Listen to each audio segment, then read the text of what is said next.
শহরকে ঝকঝকে রাখতে পথে নামল নতুন ৫ ট্রাক্টর। শিলিগুড়িকে আরও পরিষ্কার পরিচ্ছন্ন রাখতে এবার নামানো হলো নতুন ৫টি ট্রাক্টর। পুর বোর্ডের টার্গেট জিরো গার্বেজ সিটি। ৫৫ লক্ষ টাকারও বেশি খরচে কেনা হলো এই অত্যাধুনিক ট্রাক্টরগুলি। শুক্রবার মেয়র গৌতম দেব সবুজ পতাকা দেখিয়ে এর উদ্বোধন করেন। পাশে ছিলেন জঞ্জাল দপ্তরের দায়িত্বপ্রাপ্ত এমএমআইসি মানিক দে সহ অন্যান্যরা। পুজোর আগে শহরকে ঝাঁ চকচকে রাখতেই পুরসভার এই উদ্যোগ। শারদীয় উৎসবের আগে শহরকে বাড়তি ঝকঝকে রাখতে নয়া উদ্যোগ নিল শিলিগুড়ি পুরসভা।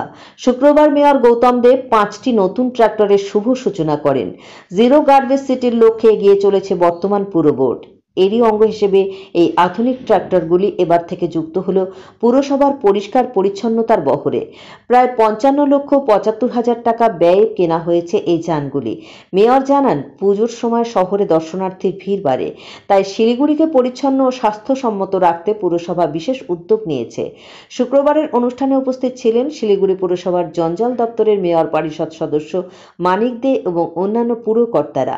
মেয়রের বক্তব্য, আমাদের লক্ষ্য পরিষ্কার শহর, পরিচ্ছন্ন পরিবেশ। পুজোর আগে এই ৫ ট্রাক্টর নামানো হলো যাতে শিলিগুড়ি আরও সুন্দরভাবে ধরা দেয়।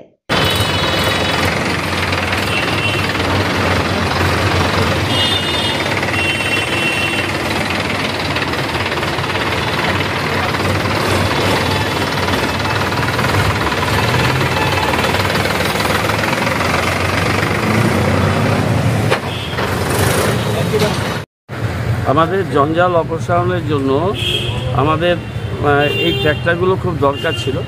এই ট্র্যাক্টরের সাথে আমরা এই ট্র্যাক্টরটা যে প্যাকেটগুলো নিয়ে যাবে সেগুলো 20টা আমরা কিনে রেখেছিলাম, কিন্তু ট্র্যাক্টরটা না পাওয়াতে অসুবিধা হচ্ছিল। আমরা মহেন্দ্র কোম্পানি ট্র্যাক্টর কিনেছি, 3 বছরের অ্যানুয়াল মেনটেন্যান্স আছে। 5টা ট্র্যাক্টরের জন্য প্রত্যেকটার দাম হচ্ছে 11,15,000 টাকা।